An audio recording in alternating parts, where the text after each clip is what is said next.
الحمد للہ وحدہ والصلاة والسلام علی من لا نبی بعدہ فاعوذ باللہ من الشیطان الرجیم بسم اللہ الرحمن الرحیم لقد کان لکم فی رسول اللہ اسوۃ حسنہ۔ الحمدللہ، ہماری یہ سیریز حقوق رحمت للعالمین صلی اللہ علیہ وآلہ وسلم یہ سلسلہ جاری ہے۔ 4 درس مکمل ہو چکے ہیں، یہ انشاءاللہ 5واں درس ہے، اور ہم نے پیارے نبی کریم محمد الرسول اللہ صلی اللہ علیہ وآلہ وسلم کے جو حقوق ہمارے اوپر بنتے ہیں، جو ہماری ذمہ داریاں ہیں، تو ہم نے آپ کے 2 حقوق جو ہے وہ مکمل بیان کیے ہیں۔ آپ کا پہلا اولین اور بنیادی حق یہ ہے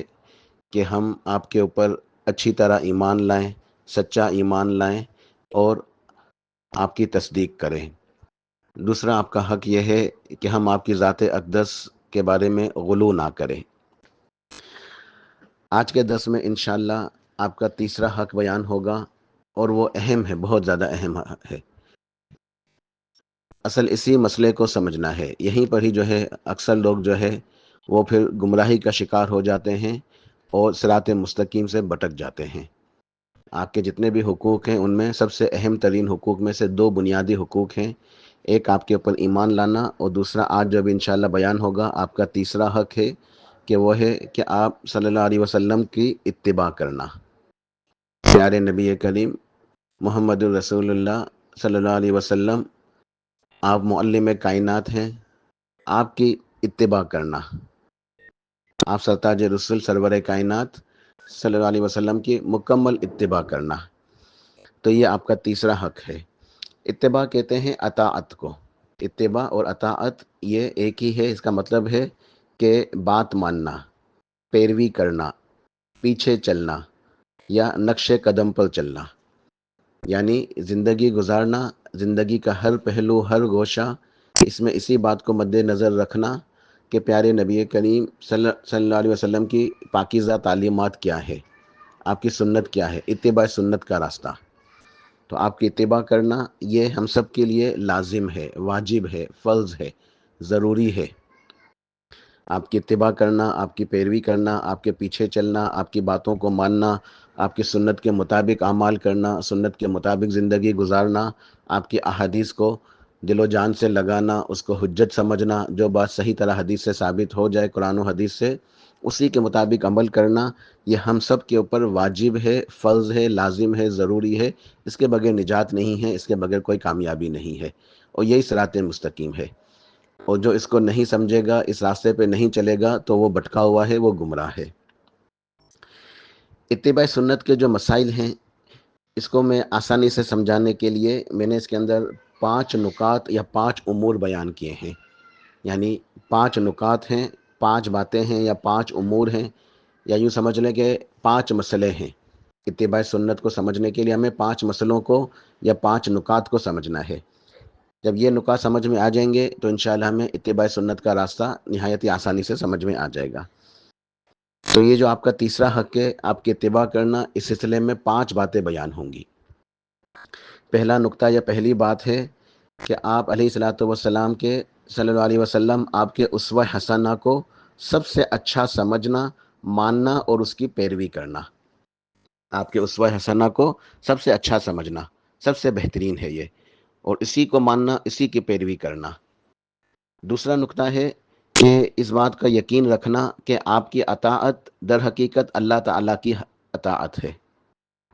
آپ کی اطاعت، آپ کی باتوں کو ماننا اصل میں اللہ تعالیٰ کی باتوں کو ماننا ہے، اور آپ کی نافرمانی اللہ تعالیٰ کی نافرمانی ہے۔ تیسرا نکتہ ہے کہ آپ کی اطاعت واجب ہے، آپ کی اطاعت واجب ہے، اور آپ کی نافرمانی حرام ہے۔ آپ کی نافرمانی حرام ہے، آپ کی اطاعت کرنا واجب ہے۔ چوتھا نکتہ یہ ہے کہ ہر عمل میں سنت طریقہ سیکھنا لازم ہے۔ ہمیں چاہیے کہ ہم ہر عمل میں سنت طریقے کو اپنائیں، سنت کو سیکھیں اور بدعت سے اپنے آپ کو بچائیں۔ تو سنت کو اپنانا اور بدعت سے بچنا یہ لازم ہے، واجب ہے۔ اور پانچواں نکتہ ہے کہ آپ ہی کو امام اعظم سمجھا جائے، رہبر اعظم، قائد اعظم سمجھنا چاہیے، یعنی آپ ہی امام ہیں، آپ ہی پوری دنیا کے پوری کائنات کے امام الانبیاء بھی ہیں، امام کائنات بھی ہیں، معلم کائنات ہیں۔ لہٰذا آپ کی سنت کی موجودگی میں،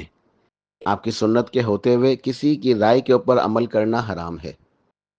اگر یہ نقطہ سمجھ جائے نا تو ہم بہت ساری گمراہیوں سے بچ سکتے ہیں، کہ اگر کسی بھی معاملے میں ہمارے پاس آپ کی سنت سے کوئی دلیل موجود ہے، اور سنت کا مطلب ہے قرآن اور حدیث دونوں آ جاتی ہیں، ٹھیک ہے، کتاب و سنت۔ تو اگر ہم کسی بھی معاملے میں ہمارے پاس کتاب و سنت کی کوئی دلیل موجود ہے، تو کتاب و سنت کی دلیل کے ہوتے ہوئے کسی اور کی رائے کو مقدم رکھنا، کسی اور کی قول کو، کسی کے طریقے کو، کسی کی بات کو ماننا، یہ جائز نہیں ہے، یہ حرام ہے، یہ گمراہی ہے، یہ گمراہی ہے۔ تو اتباع سنت کو سمجھنے کے لیے ہمیں ان 5 نکات کو، یا 5 مسائل، 5 باتوں کو سمجھنا ہوگا۔ آج کی کلاس میں انشاءاللہ ہم ان میں سے ابتدائی 2 نکات کو، یعنی کہ اس کی ذرا تفصیل، اس کے دلائل بیان کرتے ہیں، اور انشاءاللہ اگلی کلاس کے اندر اس کی جو ہے نا پھر ہم مزید آخر کے 3 جو ہے نا وہ مسائل یا 3 نکات بیان کریں گے، تو 2 درس کے اندر یہ 5 نکات انشاءاللہ ہمارے مکمل ہو جائیں گے، اور یہ 5 نکات کو سمجھنے سے ہمیں اتباع سنت سمجھ میں آ جائے گی۔ آپ کا جو تیسرا حق ہے کہ آپ علیہ الصلوۃ والسلام کی اتباع کرنا، یہ ہمیں انشاءاللہ سمجھ میں آئے گا۔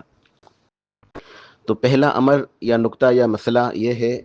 کہ آپ کے اسوہ حسنہ کو سب سے اچھا سمجھنا، ماننا، تسلیم کرنا اور اس کی پیروی کرنا۔ اللہ سبحانہ و تعالیٰ نے ارشاد فرمایا سورۃ الاحزاب آیت نمبر 21 میں، لَقَدْ كَانَ لَكُمْ فِي رَسُولِ اللَّهِ أُسْوَةٌ حَسَنَةٌ لِمَنْ كَانَ يَرْجُو اللَّهَ وَالْيَوْمَ الْآخِرَ وَذَكَرَ اللَّهَ كَثِيرًا، کہ پس تحقیق تمہارے لیے اے لوگوں اللہ کے رسول صلی اللہ علیہ وسلم کی ذات میں، آپ کی حیات طیبہ میں اسوہ حسنہ ہے۔ اسوہ حسنہ کسے کہتے ہیں؟ اسوہ کہتے ہیں نمونہ، نمونہ۔ کوئی بھی کام کو لیے ہمیں کوئی چیز چاہیے ہوتی ہے نا، کہ یہ کس طرح کرنا ہے، اس کا سیمپل، اس کا نمونہ۔ تو اسوہ کہتے ہیں سیمپل کو، نمونے کو، کہ ہمارے سامنے کوئی چیز موجود ہو جسے ہم نے کاپی کرنا ہو، تو اسے کہتے ہیں اسوہ حسنہ، سب سے بہترین، سب سے اچھا۔ تو اے لوگوں تمہارے لیے سب سے بہترین جو اسوہ ہے، یعنی جو نمونہ ہے، جو سیمپل ہے، جو رول ماڈل ہے، جس کی پیروی کرنی ہے، جس کے کاپی کرنا ہے، جس کے پیچھے چلنا ہے، وہ رسول اللہ صلی اللہ علیہ وسلم کی ذات اقدس ہے، آپ کی حیات طیبہ ہے۔ لَقَدْ كَانَ لَكُمْ فِي رَسُولِ اللَّهِ أُسْوَةٌ حَسَنَةٌ، اے لوگوں تمہارے لیے اللہ کے رسول کی زندگی میں سب سے بہترین نمونہ موجود ہے، اس عمل کرنے کے لیے، زندگی گزارنے کے لیے، پیروی کرنے کے لیے آپ کے حیات طیبہ کے اندر اسوہ حسنہ، سب سے بہترین اسوہ موجود ہے۔ لمن کان یرجو اللہ والیوم الآخر وذکر اللہ کثیرا، اس شخص کے لیے، آپ کے لیے اسوہ، آپ جو اسوہ ہیں کس کے لیے؟ اس شخص کے لیے جو اللہ تعالیٰ سے ملنے کی امید رکھتا ہے،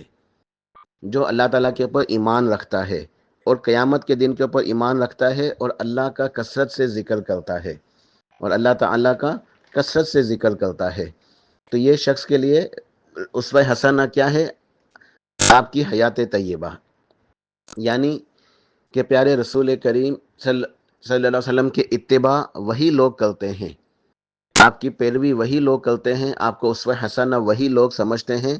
جن کے اندر یہ 3 شرائط یا 3 باتیں پائی جاتی ہیں۔ پہلی شرط کہ وہ اللہ تعالیٰ کے اوپر صدق کے دل سے، اللہ تعالیٰ کے اوپر صدق کے دل سے ایمان رکھتے ہیں، امید رکھتے ہیں، وہ اللہ سبحانہ و تعالیٰ کے اوپر اچھی طرح ایمان لاتے ہیں، اور ان کو اللہ ہی کی ذات سے امید ہے کہ ہمارے جتنے بھی نیک اعمال ہیں ان کا اجر ہمیں اللہ تعالیٰ سے لینا ہے۔ تو اللہ تعالیٰ سے ایک امید ہے،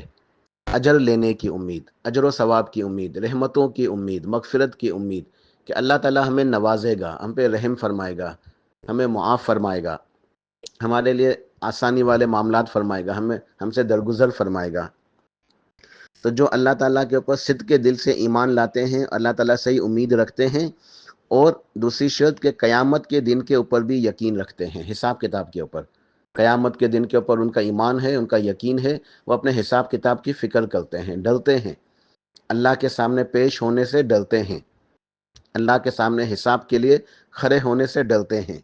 اور تیسری شرط کہ ہر وقت اللہ تعالیٰ کو یاد کرتے ہیں، وہ کبھی غافل نہیں ہوتے، ان کی زبان پہ ہمیشہ اللہ کا ذکر ہوتا ہے۔ اور یہ صفات کن کی ہیں؟ جو اچھی طرح اللہ تعالیٰ کے اوپر ایمان لائے، قیامت کے دن کے اوپر ایمان لائے، اور اس کی زبان پہ ہمیشہ اللہ کا ذکر ہو، یہ مقربین کی صفات ہیں، نیک لوگوں کی، اولیاء کرام کی۔ تو اللہ سبحانہ و تعالیٰ نے ارشاد فرمایا کہ لَقَدْ كَانَ لَكُمْ فِي رَسُولِ اللَّهِ أُسْوَةٌ حَسَنَةٌ لِمَنْ كَانَ يَرْجُو اللَّهَ وَالْيَوْمَ الْآخِرَ وَذَكَرَ اللَّهَ كَثِيرًا، کہ یقیناً بس تحقیق اللہ کے رسول صلی اللہ علیہ وسلم کی حیات طیبہ میں اسوہ حسنہ ہے اس شخص کے لیے جو اللہ کے اوپر ایمان رکھتا ہے، امید رکھتا ہے، قیامت کے دن پہ اس کا یقین ہے، اور وہ کثرت سے اللہ کا ذکر کرنے والا ہے۔ اور جو لوگ آپ کی ذات اقدس کو اسوہ نہیں سمجھتے، پیروی کرنے کے لیے رول ماڈل ان کے نزدیک آپ نہیں ہیں، وہ دوسروں سے متاثر ہو جاتے ہیں، تو ایسے لوگ، ان کا گویا ایمان کمزور ہے، ان کا ایمان کمزور ہے۔ اور آج اگر ہم اپنا جائزہ لیں، آج میں، آپ، ہم سب، اس پورے مسلم امت مسلمہ کی اکثریت اسی مرض کے اندر جو ہے وہ مبتلا ہے کہ ان کا ایمان کمزور ہے۔ اسی لیے ہم آپ کی سنتوں کو جو ہے اہمیت نہیں دیتے، آپ کی جو ذات طیبہ ہے، آپ کی حیات طیبہ، یہ ہمارے لیے رول ماڈل نہیں ہے، یہ ہمارے لیے اسوہ حسنہ نہیں ہے۔ ہم تو مغرب کی، اہل مغرب کی، کفار کی، یہود و نصارہ، ان کی جو ایک گلیمرائز زندگی ہے، ان کی جو ترقی ہے دنیاوی حساب سے، اس سے متاثر ہیں۔ آج امت مسلمہ کیا کرتی ہے؟ ہر معاملے میں انہی کو کاپی کرتی ہے، انہی سے متاثر ہے کہ وہ بہت ترقی یافتہ ہیں، وہ بہت ایجوکیٹڈ ہیں، پڑھے لکھے ہیں، ان کے یہاں یہ طریقے ہیں، ان کے یہاں یہ باتیں ہیں، تو وہ ان کو کاپی کرتی ہے، ان کے اوپر چلتی ہے، ان کے پیچھے چلتی ہے، اور کیا سمجھتے ہیں کہ یہ جدید دور ہے، یہ تو ماڈرن لائف اسٹائل ہونا چاہیے، ماڈرن لائف اسٹائل کے اندر یہ اسلام کی پرانی جو باتیں ہیں یہ قابل عمل نہیں ہیں، یہ نئی ترقی کا نیا دور ہے، دور جدید ہے، اس کے اندر جو ہے وہ اسلام کی باتیں اب یہ پرانی دقیانوسی ہو چکی ہیں، تو اب ان کے اوپر جو ہے نا عمل نہیں کیا جا سکتا۔ ان کے اوپر عمل کریں گے تو ہم بیکورڈ ہوں گے، ہم پسماندہ ہوں گے، ہم جاہل ہوں گے، یہ پڑھے لکھوں کا طریقہ کار نہیں ہے۔ تو آج ہم کس کی نقالی کرتے ہیں؟ رہن سہن کے اندر، معاملات کے اندر، ہر چیز کے اندر۔ آج ہم اپنے تمام معاملات کا اگر جائزہ لیں، ہماری معاشرتی زندگی، ہماری گھریلو زندگی، ہماری تمام اقدار، تمام ہمارے رسومات، ہمارا کلچر، ہماری سویلائزیشن، ہماری ثقافت، حتیٰ کہ ہم اگر اپنی ذاتی زندگی کا دیکھیں نا، ہمارا جو لباس ہے، ہمارا کھانا پینا، جو لائف اسٹائل ہے، رہن سہن بھی، ہم سب کچھ کس کو کاپی کرتے ہیں؟ جو میڈیا میں نظر آتا ہے۔ ایک تو ہے ہمیں جو قرآن کے اندر، احادیث کے اندر، کتاب و سنت کے اندر جو تعلیمات ملتی ہیں، اگر ہم وہ ان کا مطالعہ کریں، آپ کی سیرت کا مطالعہ کریں، آپ کی سنت کا مطالعہ کریں، احادیث کا مطالعہ کریں، تو ہمیں آپ کا رول ماڈل اسوہ حسنہ سمجھ میں آئے گا۔ لیکن ہم آج فتنے کا شکار ہیں نا، تو ہم میڈیا دیکھتے ہیں، سوشل میڈیا ہو، الیکٹرانک میڈیا ہو، چینلز ہوں، تو ان کے اندر کیا ہمیں دکھایا جاتا ہے؟ یہی جو سیلیبریٹیز ہیں، یہ جو اداکارہ، فنکار، سپر اسٹارز، اور یہ اسپورٹس مین، بڑے بڑے جو ہے نا وہ مختلف کھیلوں کے جو ہے نا وہ کھلاڑی، یہ ہمیں ان کو دیکھ کے ہم ان سے متاثر ہوتے ہیں، انہوں نے فلاں سیلیبریٹی نے ایسے کپڑے پہنے تھے، ہم بھی ایسا لباس پہنیں گے، اس کا یہ ہیئر اسٹائل ہے، ہمارا بھی ایسا ہی ہونا چاہیے۔ تو آج ہم اپنی پرسنل ذاتی چیزوں میں بھی انہی کو کاپی کر رہے ہوتے ہیں، ہمارے بچے ہم سے یہی سیکھ رہے ہوتے ہیں۔ پھر اگر معاشرت کی بات کی جائے، اکانومی کی، تو پورا نظام ہمارا سود کے اوپر چلتا ہے، کمانا ہے، لین دین ہے، معاملات ہیں، سب۔ آج جو ہمارے میڈیا کے اوپر ہمیں جو ڈرامے دکھائے جاتے ہیں، فلمیں دکھائی جاتی ہیں، تو آج ہم اس سے اتنے شدید متاثر ہیں کہ ہم کسی کے بھی گھر میں جائیں تو فوراً پتہ چل جاتا ہے کہ آج کل جو ہے نا یہ ڈرامے کے اندر جو ہے نا یہ چیزیں چل رہی ہیں، تو گھر والوں کو دیکھ کے ہمیں وہ چیزیں جو ہے نا پتہ چلتی ہیں۔ یہ ایک حقیقت ہے کہ پورا معاشرہ اسی گمراہی کا شکار ہے۔ تو آج ہمارے لیے کیا ہے؟ رول ماڈل آپ نہیں ہیں صلی اللہ علیہ وسلم، بلکہ ہمارے لیے یہ یہود و نصارہ، اہل مغرب، یہ چکا چوند گلیمرائز زندگی، ہم اس سے متاثر ہیں اور اسی کے پیچھے چلتے ہیں زندگی کے ہر پہلو میں۔ اور یہ اس بات کی علامت ہے کہ ہمارا ایمان انتہائی زیادہ کمزور ہو چکا ہے، ہمارا ایمان انتہائی زیادہ کمزور ہے،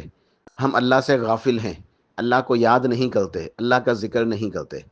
کیونکہ یہ آیت ہمیں اس بات کو دلیل کے ساتھ سمجھا رہی ہے، اس بات کو بتا رہی ہے کہ اگر ہمارا ایمان اللہ کے اوپر، قیامت کے دن کے اوپر مضبوط ہوتا، ہم اللہ کو یاد کرنے والے ہوتے،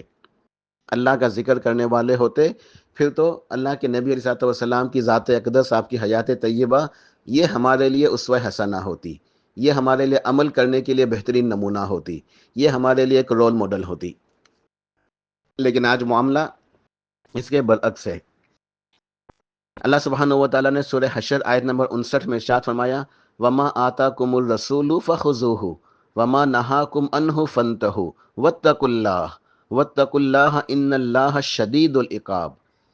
کہ میرے رسول جو تمہیں دیتے ہیں وہ تم لے لو، میرے رسول جو تمہیں دیتے ہیں وہ لے لو، اور تمہیں جس چیز سے روکتے ہیں اس سے باز آ جاؤ، رک جاؤ. یعنی زندگی گزارو، میرے رسول نے جو تمہیں چیزیں دی ہیں، جو پاکیزہ تعلیمات ہیں، آپ کے جو پاکیزہ مبارک طریقے ہیں، آپ کے مبارک طریقوں کے اوپر آپ کے تمام طریقے، سنت کے جو طریقے ہیں نا، جو سنت ہے وہ برکت والی ہے،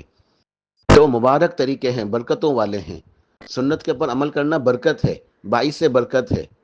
آج ہماری زندگیوں کے اندر برکت نہیں ہے، برکتیں رحمتیں روٹھ گئی ہیں ہم سے. تو اگر ہم یہ چاہتے ہیں کہ ہماری زندگیوں میں رحمتیں آئیں، برکتیں آئیں، تو ہمیں سنت کے مطابق اعمال کرنے ہوں گے، سنت کو سیکھنا ہوگا، سنت کے مطابق زندگی گزارنی ہوگی. تو میرے حبیب جو تمہیں دیتے ہیں، میرے حبیب کی سنتوں کو تھام لو، میرے حبیب کی سنتوں کو تھام لو. اللہ تم سے محبت کرے گا، تمہارے پر رحمت برکتوں کے دروازے کھل جائیں گے. میرے حبیب کی سنتوں کو اختیار کر لو، اور میرے حبیب جس چیز سے تمہیں روکتے ہیں اس سے رک جاؤ، اس سے رک جاؤ. اور یاد رکھو اللہ سے ڈر جاؤ، واتقوا اللہ، اللہ سے ڈرتے رہو اس معاملے کے اندر. میرے حبیب کی سنتوں کو معمولی نہ سمجھنا، صلی اللہ علیہ وآلہ وسلم، میرے حبیب صلی اللہ علیہ وسلم کی سنتوں کو معمولی نہ سمجھنا، اسے ٹھکرا نہ دینا، ان سے روگردانی نہ کرنا، نظر انداز نہ کرنا. یاد رکھنا ان اللہ شدید العقاب، کہ اللہ تعالیٰ یقیناً شدید جو ہے وہ شدید العقاب ہے. اللہ تعالیٰ جو ہے نا وہ بہت زیادہ جو ہے نا وہ بہت ہی الفاظ مشکلیں سمجھانے کے لیے، کہ بہت زیادہ جو ہے نا یہ ڈر کا مقام ہے. حساب کا جو خوف ہے نا، اللہ کے سامنے کھڑے ہونا. اللہ ہم سب کی حفاظت فرمائے کہ ہم کیسے اللہ کے سامنے حاضر ہوں گے، کیسے اللہ کو حساب دیں گے. اللہ تو سختی کے ساتھ بھی حساب لے سکتا ہے نا. اللہ ہم سب کے اوپر رحمتیں فرمائے، ہمارا آسان حساب لے لے. اللہ تعالی ہمارا آسان حساب لے لے. ان اللہ شدید العقاب. تو بہرحال یہ آیت ہمیں بہت زیادہ جو ہے ڈرانے والی ہے کہ میرے حبیب کی سنتوں کو، آپ کے پاکیزہ طریقوں کو اپنا لو، اسی میں تمہاری فلاح ہے، تمہارا فائدہ ہے. جس چیز سے تمہیں روکتے ہیں اس سے رک جاؤ. اور یاد رکھنا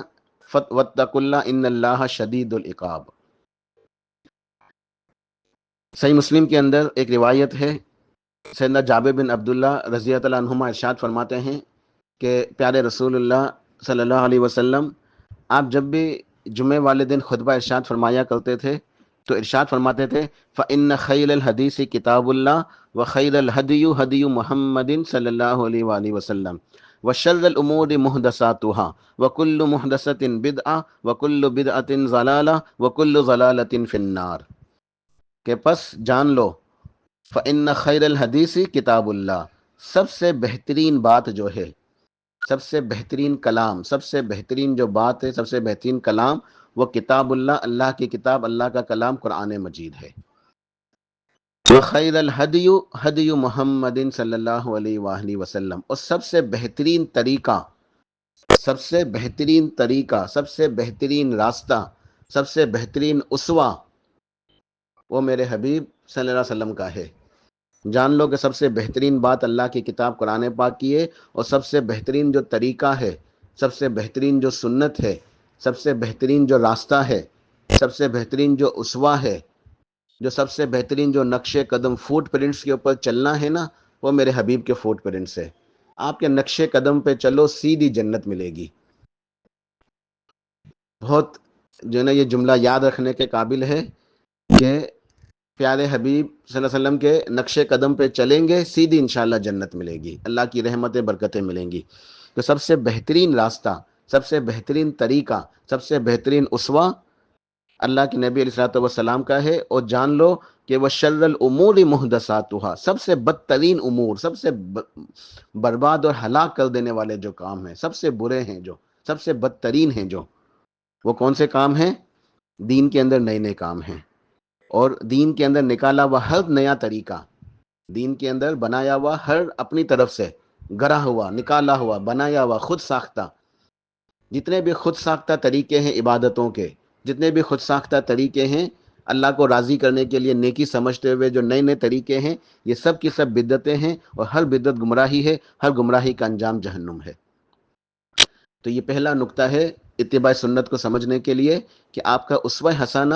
ہمارے لیے سب سے بہترین رول ماڈل ہے، اسی کی پیروی کرنی چاہیے اگر ہم اللہ کے اوپر، قیامت کے دن کے اوپر ایمان رکھتے ہیں اور اللہ کو یاد کرنے والے ہیں۔ دوسرا نقطہ ہے، یا دوسرا مسئلہ یا دوسرا امر یہ ہے کہ اس بات کو سمجھنا کہ آپ کی اطاعت در حقیقت اللہ ہی کی اطاعت ہے، اور آپ کی نافرمانی دراصل اللہ ہی کی نافرمانی ہے۔ کیونکہ آپ اپنی طرف سے نہیں بتاتے، آپ ہمیں جو دین دیتے ہیں، جو طریقے بتاتے ہیں، جو احکامات ہمیں سمجھاتے ہیں زندگی کیسے گزارنی ہے، یہ آپ اپنی طرف سے نہیں بتاتے، اللہ سبحانہ و تعالیٰ کی طرف سے بتاتے ہیں۔ وما ينطق عن الهوى ان هو الا وحی یوحی، کہ میرے حبیب اپنی طرف سے نہیں بتاتے، جب میں وحی نازل کرتا ہوں تو جو ہے نا یہ تمہیں بتاتے ہیں۔ یعنی آپ نے ہمیں جو بھی دیا ہے، قرآن، حدیث، سنت، حکمتیں، ٹھیک ہے، ہمارا تزکیہ کیا، ہمیں پاک و صاف کیا، ہمیں عبادتیں سکھائیں، عقائد سکھائے، معاملات، معاشرت، رہن سہن، سب کچھ، یہ سب کا سب اپنی طرف سے نہیں، یہ وحی کی خبر ہے، یہ وحی کی خبر ہے۔ اللہ تعالیٰ نے کتاب و سنت کے ذریعے سے ان احکامات کو نازل فرمایا ہے، تو یہ وحی کی خبر ہے۔ تو اصل میں جو آپ کی پیروی کرے گا، آپ کی اتباع کرے گا، وہ اللہ کی اتباع کر رہا ہے۔ جو آپ کی باتوں کو مانے گا وہ حقیقت میں اللہ کی باتوں کو مان رہا ہے۔ جو آپ کی نافرمانی کر رہا ہے، بدعتیں کر رہا ہے، وہ اصل میں اللہ کو ناراض کر رہا ہے، وہ اللہ تعالیٰ کو جو ہے اس کی نافرمانی کر رہا ہے۔ تو سنت کے اوپر عمل کرنے والا حقیقت میں اللہ تعالیٰ کو راضی کر رہا ہے کہ وہ اللہ کی اطاعت کر رہا ہے، اور بدعتیں کرنے والا اللہ کو ناراض کر رہا ہے کہ وہ اللہ تعالیٰ کی نافرمانی کر رہا ہے۔ وما ينطق عن الهوى ان هو الا وحی یوحی، یہ سورہ نجم کی آیت ہے، اور سورہ نساء کے اندر آیت نمبر 80 میں ارشاد فرمایا، من یطع الرسول فقد اطاع اللہ ومن تولی فما ارسلناک علیہم حفیظا، کہ جس نے میرے رسول صلی اللہ علیہ وسلم کی اطاعت کی، اس نے دراصل اللہ تعالیٰ کی اطاعت کی، اور جس نے میرے رسول کی نافرمانی کی، جس نے رسول کی اطاعت سے منہ پھیر دیا، روگردانی کی، تو ہم نے آپ کو ان پہ نگران بنا کے نہیں بھیجا۔ اللہ نے کیا ارشاد فرمایا کہ من یطع الرسول فقد اطاع اللہ، جس نے رسول کی اطاعت کی اس نے دراصل اللہ تعالیٰ کی اطاعت کی۔ ومن تولی فما ارسلناک علیہم حفیظا، اور جس نے اعراض کیا، منہ پھیر دیا، رسول کی اطاعت سے انکار کیا، تو اے حبیب ہم نے آپ کو ان کے اوپر نگران بنا کے نہیں بھیجا، آپ کا کام تو پہنچا دینا تھا۔ آپ تو بشیر اور نذیر ہیں، آپ تو ڈرانے والے، بشارتیں دینے والے ہیں، آپ تو رسالت کو، پیغام کو پہنچانے والے ہیں، آپ نے تو پہنچا دیا۔ اب یہ لوگ نہیں مان رہے، اللہ کی نافرمانی کر رہے ہیں، تو اللہ کیا مجرم ہے، اللہ ان سے حساب لے گا۔ صحیح مسلم کے اندر ایک روایت ہے، سیدنا ابو ہریرہ رضی اللہ عنہ ارشاد فرماتے ہیں، قال رسول اللہ صلی اللہ علیہ وسلم، من اطاعنی فقد اطاع اللہ ومن یعصنی فقد عصی اللہ ومن یطع الامیر فقد اطاعنی ومن یعص الامیر فقد عصانی، کہ آپ نے ارشاد فرمایا کہ جس نے میری اطاعت کی اس نے حقیقتاً اللہ تعالیٰ کی اطاعت کی، اور جس نے میری نافرمانی کی اس نے اللہ کی نافرمانی کی، اور جس نے امیر کی اطاعت کی، یعنی جو امیر اس کے اوپر مقرر ہے، وہ کتاب و سنت کے مطابق جو ہے وہ حکومت کرتا ہے، تو اس نے میری اطاعت کی، اور جس نے امیر کی نافرمانی کی اس نے میری نافرمانی کی۔ تو یہاں اس بات کو جو ہے نا بیان کیا گیا ہے کہ جو اللہ کے نبی کی اطاعت کرے گا وہ اصل میں اللہ کی اطاعت کرے گا، اور جو اللہ کے نبی کی نافرمانی کرے گا وہ اللہ کی نافرمانی کرے گا۔ اور امیر کی جو حاکم وقت ہے اس کی اطاعت کرنی بھی ضروری ہے، مگر اس کی اطاعت، امیر کی اطاعت کتاب و سنت کے احکام کے ساتھ مشروط ہے، وہ منسلک ہے، اس کے اندر کنیکٹڈ ہے، یعنی وہ اس سے باہر نہیں ہے۔ اگر وہ کتاب و سنت کے علاوہ اگر وہ حکومت کرتا ہے، پھر اس کی اطاعت جو ہے وہ دین کے کاموں میں نہیں کی جائے گی، ٹھیک ہے، دین کے معاملات میں صرف اور صرف اللہ کے نبی کی بات مانی جائے گی۔ تو اصل میں جو امیر کی، یعنی حاکم کی بات کو ماننا ہے، جو حدیث کے اندر بیان ہوا ہے، یہ بھی اصل میں اللہ ہی کی نبی کی بات کو ماننا ہے، ٹھیک ہے۔ تو بہرحال یہ ہمارا دوسرا نقطہ تھا کہ آپ کی اطاعت در حقیقت اللہ کی اطاعت ہے، اور آپ کی نافرمانی اللہ کی نافرمانی ہے۔ تو اتباع سنت کے حوالے سے آج کے درس میں ہم نے دو باتیں سیکھی۔ ایک تو آپ کا اسوہ حسنہ، اس کو سب سے اچھا سمجھنا، ماننا، اس کو تسلیم کرنا، اس کی پیروی کرنا، اور اس بات کو سمجھنا کہ آپ کی اطاعت اصل میں اللہ کی اطاعت ہے، اور آپ کی نافرمانی اللہ تعالیٰ کی نافرمانی ہے۔ تو انشاءاللہ اگلی کلاس کے اندر، اگلے درس کے اندر باقی کے 3 نکات بیان ہوں گے. تو اتباع سنت یعنی آپ کا جو تیسرا حق ہے کہ آپ کے اوپر آپ کی اتباع کرنا، آپ کی پیروی کرنا، آپ کی باتوں کو ماننا، آپ کے نقش قدم پہ چلنا، یعنی اتباع سنت کے راستے پہ چلنا. یہ ہمارا انشاءاللہ موضوع جو ہے مکمل ہو جائے گا. اللہ سبحانہ و تعالیٰ سے دعا ہے کہ اللہ ہمیں ان باتوں کو سمجھنے کی اور عمل کرنے کی توفیق عطا فرمائے. سبحان ربک رب العزت عما یصفون وسلام علی المرسلین والحمد للہ رب العالمین.